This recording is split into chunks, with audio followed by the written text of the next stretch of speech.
Première règle du Fight Club est, il est interdit de parler du Fight Club. Bonjour à tous, bienvenue dans l'épisode 2 de Idées Ciné. Si vous cherchez souvent pendant des heures quel film regarder, cette vidéo est faite pour vous. Je vous partage des films à voir et à revoir et j'essaierai de vous trouver une petite anecdote sur chaque film.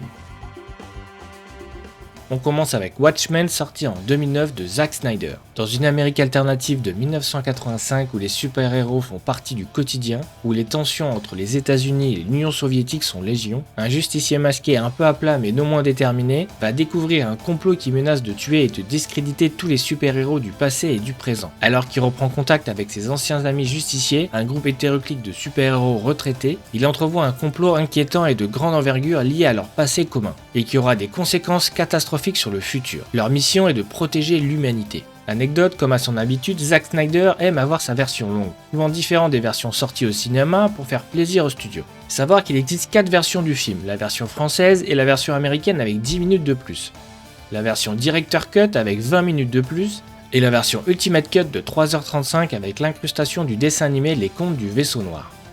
Et si j'avais une version à vous conseiller, ça serait la Director Cut de 3h06. On passe sur Seven, sorti en 1995 de David Fincher. 7 jours avant la retraite, l'inspecteur William Somerset, un flic désabusé, est chargé de faire équipe avec un jeune idéaliste. Ils sont en charge d'une enquête sur un tueur psychopathe sadique qui semble planifier méthodiquement ses meurtres en fonction des 7 péchés capitaux. La gourmandise, l'avarice, la paresse, la luxure, l'orgueil, l'envie et la colère. Savoir que durant une partie du métrage, Brad Pitt porte un grand pansement au bras consécutif à une blessure, qui s'est occasionnée lors d'une scène dans le film.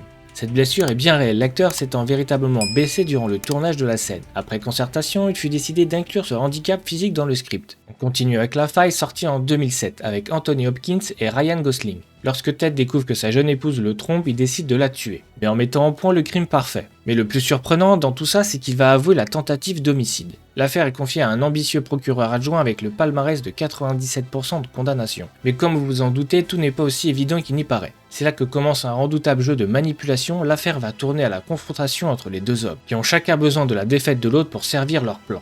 Anthony Hopkins n'a incarné à l'écran que 2 rôles de criminels. Le premier est culte est celui d'Hannibal Lecter, dans le multi-oscarisé Le Silence des Agneaux. Le second est La Faille, où il joue le rôle d'un ingénieur aéronautique spécialisé dans l'étude des facteurs d'usure, provoquant des dysfonctionnements et d'analyse des crashs d'avions. Passionné par son métier, il est fier de pouvoir détecter toutes les failles d'un système, qui soit mécanique ou humain. Pour le prochain, on passe sous la Terre avec la Cité de l'Ombre sortie en 2008. La fin du monde approche et un groupe de scientifiques prend la décision d'enfermer une partie de la population dans une cité souterraine, Amber, pendant 200 ans. Mais il est aussi confié au maire de la cité une boîte nous s'ouvrant qu'après 200 ans, contenant les informations permettant de quitter la cité, mais un jour la boîte sera perdue. Petit à petit, le générateur permettant d'éclairer la cité ne marche plus comme avant. Et sans le matériel adéquat pour le réparer, les lumières de la ville vacillent, et les habitants prennent peur. 2 adolescents, Lina et Dom, se décident de partir en quête d'une solution. Mais dans leur périple, ils découvrent la vérité cachée de la Cité de l'Ombre. Lors du tournage, les studios habituels étaient trop petits pour accueillir la cité. L'équipe du film a donc construit les décors en Irlande dans un ancien hangar de haut de près de 30 mètres.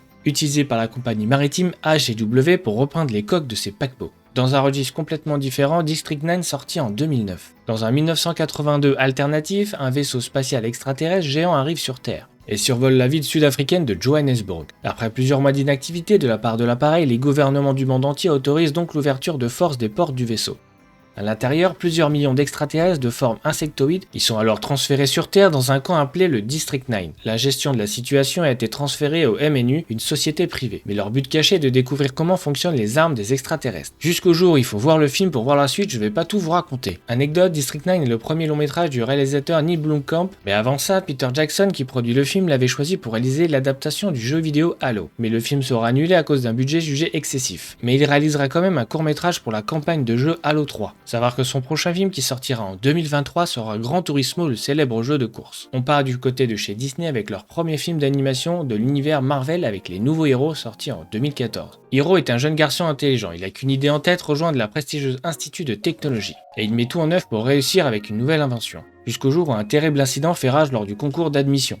Hiro perd toute motivation scolaire et personnelle jusqu'à ce qu'il rencontre Baymax, un robot infirmier imaginé par son frère. Mais un jour, il découvre que son invention, des micro-robots censés avoir disparu dans l'incendie, sont encore actifs, et contrôlés par un homme masqué semblant animé de mauvaises intentions. Anecdote, Stan Lee, créateur de nombreux personnages de Marvel Comics, a pris l'habitude de faire des caméos dans chaque film Marvel. Celui-ci ne fait pas exception et il joue le père de Fred. Il est aussi possible de le voir dans une peinture ou à un moment du film. C'est le moment de tendre ses oreilles avec le film Contact sorti en 1997 de Robert Zemeckis. Ellie, passionnée depuis sa tendre enfance par l'univers, est devenue une jeune et brillante astronome. Avec une petite équipe de chercheurs, ils écoutent le ciel et guettent un signal intelligent d'extraterrestres. Un jour, ils captent un message qui changera à jamais l'avenir de la Terre.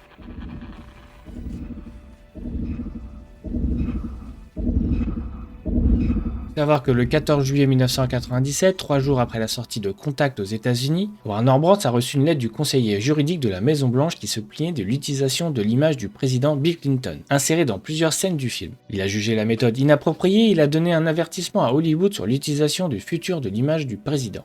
On continue avec un film inspiré d'une histoire vraie, Barry Seal, sorti en 2017, qui raconte l'histoire incroyable d'un pilote recruté par la CIA pour mener à bien l'une des plus grosses opérations secrètes de l'histoire des États-Unis, lutter contre la propagande du communisme en Amérique centrale. Mais Barry en secret va travailler pour un cartel en tant que passeur de drogue, se sentant protégé par le gouvernement américain. Chose intéressante, Tom Cruise a lui-même piloté les avions durant le tournage, comme le raconte Doug Liman, le réalisateur. Tom a accompli lui-même toutes les scènes de vol, il a même acheminé l'un de nos avions jusqu'en Colombie. C'est le moment des zombies avec Bienvenue à Zombieland sorti en 2009. Dans un monde infecté de zombies, 2 hommes tentent de survivre. Columbus, le plus jeune, est terrorisé à l'idée d'être dévoré. C'est une poule mouillée, mais sa prudence pourrait bien lui sauver la vie. Tallahassee, lui, est un chasseur de zombies qui ne craint plus rien ni personne. Armé d'un fusil d'assaut, il se donne corps et âme à la seule mission qui compte pour lui. Trouver les derniers exemplaires de ses biscuits préférés encore disponibles sur Terre, les Twinkies. Anecdote, le regretté Patrick Swayze devait à l'origine faire une brève apparition dans son propre rôle zombifié, mais son cancer l'a finalement empêché de prendre part au projet. Plusieurs acteurs ont été imaginés dans le rôle comme Mark Hamill, The Rock ou encore Van Damme. Je vous laisserai découvrir en regardant le film de qui il s'agit. On finit avec un classique du cinéma français, Le Grand Bleu, sorti en 1988. Jack et Enzo se connaissent depuis l'enfance, ils ont grandi ensemble en Grèce et partagent depuis toujours leur passion pour la mer. Mais à la suite du décès de son père en cours d'une plongée, Jack revient en France. 20 ans plus tard, la rivalité entre les deux hommes existe toujours, et le championnat du monde d'apnée est l'occasion pour les deux hommes de se retrouver. Peu de gens le savent, mais il existe plusieurs versions du film. L'une, une version spéciale pour le public américain avec une fin différente, et l'autre c'est une version longue de 35 minutes supplémentaires, qui donne davantage d'importance à l'histoire d'amour entre Jack et Johanna, mettant Enzo un peu en recul. C'est maintenant terminé, merci d'avoir regardé. J'espère que ce nouvel épisode vous a plu, n'hésitez pas à me donner vos retours en commentaire, à vous abonner, à liker, à partager la vidéo et je vous dis à la prochaine. Tu vois, le monde se divise en 2 catégories. Ceux qui ont un pistolet chargé et ceux qui creusent. Toi, tu creuses. Où? Mais il n'y a pas de nom sur cette tombe. Là non plus, tout court.